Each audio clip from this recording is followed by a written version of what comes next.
Assalamualaikum warahmatullahi wabarakatuh. Perkenalkan, nama saya Miaula Hikmah. Dibuatnya video ini yaitu untuk memenuhi ujian akhir semester mata kuliah akuntansi manajemen. Di sini saya akan menjelaskan tentang bagaimana cara menentukan harga jual. Di sini ada beberapa daftar isi atau apa aja sih yang mau kita bahas hari ini atau yang sekarang. Yang pertama ada biaya produksi. Yang kedua, metode penentuan harga. Yang ketiga, tips menentukan harga jual. Yang keempat, contoh kasus. Yang kelima, value-based pricing. Yang keenam, kesimpulan. Apa itu biaya produksi? Biaya produksi mencakup seluruh biaya yang dikeluarkan untuk menghasilkan produk. Ini termasuk bahan baku, tenaga kerja langsung, dan biaya overhead. Misalnya, jika memproduksi sebuah produk makanan, biaya bahan baku seperti tepung, gula, dan telur harus diperhitungkan. Ditambah upah tenaga kerja dan biaya operasional seperti listrik dan sewa tempat. Metode penentuan harga. Yang pertama ada cost plus pricing. Cost plus pricing ini rumusnya yaitu harga jual sama dengan total biaya ditambah markup.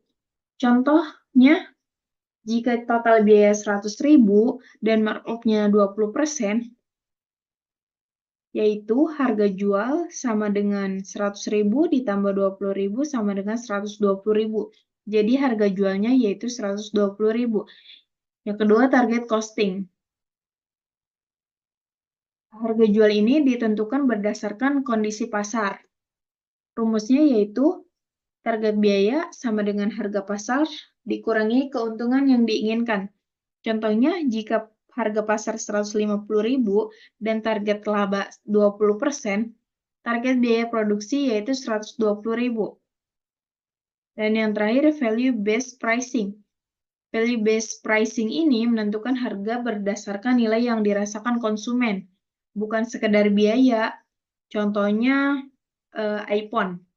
Produk premium seperti ini dijual dengan harga tinggi karena nilai bermerek. Kenapa iPhone itu diminati oleh konsumen? Karena iPhone ini mempunyai nilai dan value terhadap produk tersebut. Maka dari itu konsumen mau membeli iPhone ini dengan harga yang cukup tinggi. Ya, balik lagi karena tadi iPhone mempunyai nilai dan value tersendiri untuk produk ini.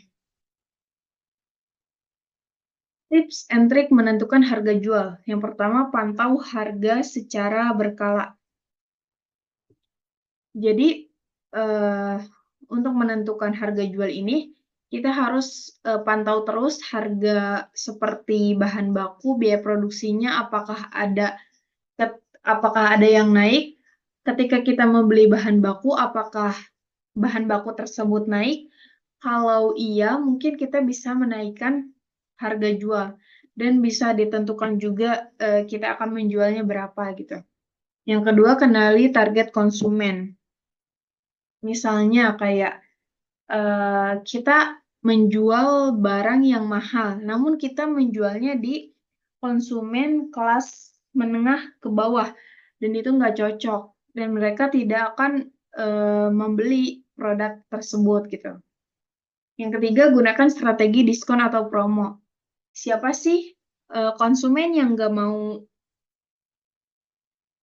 siapa sih konsumen yang tidak tertarik dengan diskon atau promo? Dengan adanya diskon atau promo ini, konsumen maka akan berbondong-bondong untuk membeli produk ini, gitu. Studi kasus, seorang pengusaha yang memproduksi kue bolu, biaya produksinya per kue adalah 30.000. Terdiri dari bahan baku sebesar 20%, tenaga kerja 5.000, dan overhead 5.000. Bu Ani ingin mendapatkan keuntungan sebesar 50%. Dengan demikian, markup-nya adalah 15.000. Sehingga harga awal menjadi 45.000. Setelah menambahkan PPN 12%, harga jual akhirnya menjadi 50.400 per kue. Dengan harga ini, Bu Ani bisa tetap bersaing di pasar sekaligus mendapatkan keuntungan yang diharapkan. Value-based pricing. Value-based pricing berfokus pada manfaat atau nilai yang dirasakan oleh konsumen. Misalnya, jika produk ini memiliki keunggulan tertentu seperti kualitas, bahan premium, atau fitur tambahan. Ini bisa menetapkan harga lebih tinggi daripada produk standar. Strategi penentuan harga jual. Yang pertama, diskon dan promosi.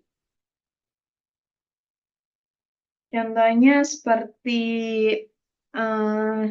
diskon 10% untuk pembelian pertama.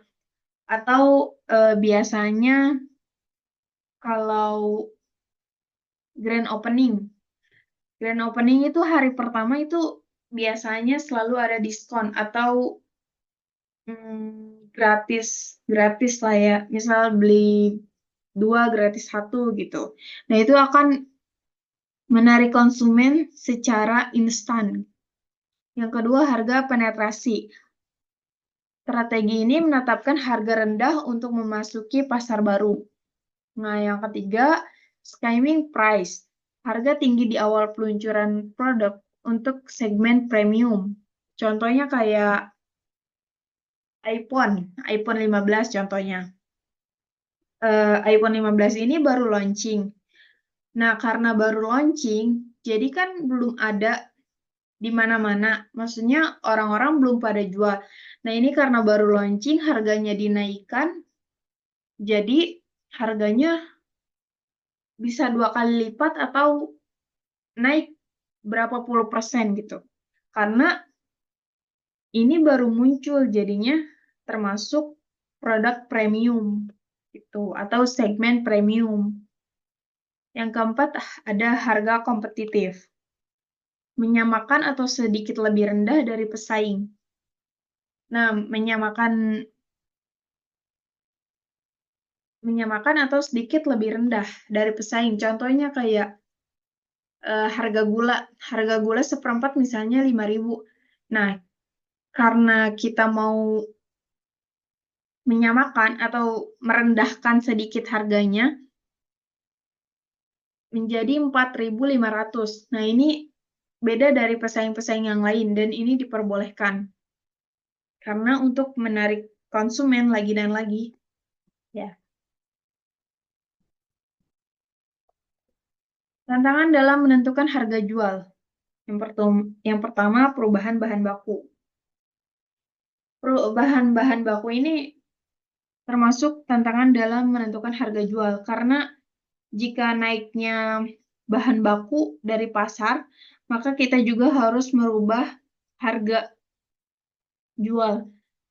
Karena kalau kita membeli bahan baku harganya naik, terus kita tetap menjual dengan harga yang segitu-gitu aja, yang ada kita rugi. Yang kedua, fluktuasi permintaan pasar. Yang ketiga, persaingan yang ketat. Nah, persaingan yang ketat ini contohnya seperti apa ya? Misalnya jual cabai di pasar.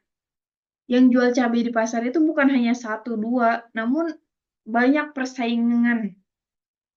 Nah, gimana caranya kita mendapatkan untung dari persaingan tersebut?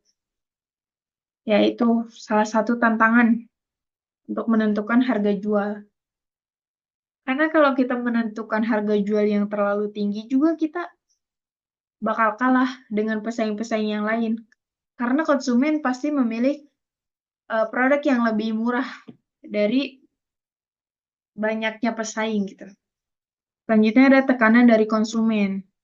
Tekanan dari konsumen ini misalnya kayak apa ya? Kayak konsumen ini ingin produk yang bagus, namun harganya tetap rendah. Kesimpulan, menentukan harga jual yang optimal sangat penting untuk keberlangsungan bisnis. Perusahaan perlu memahami biaya, pasar, dan strategi untuk mencapai keseimbangan antara keuntungan dan daya saing. Terima kasih. Mohon maaf apabila ada kekurangan dalam penyampaian materi, baik secara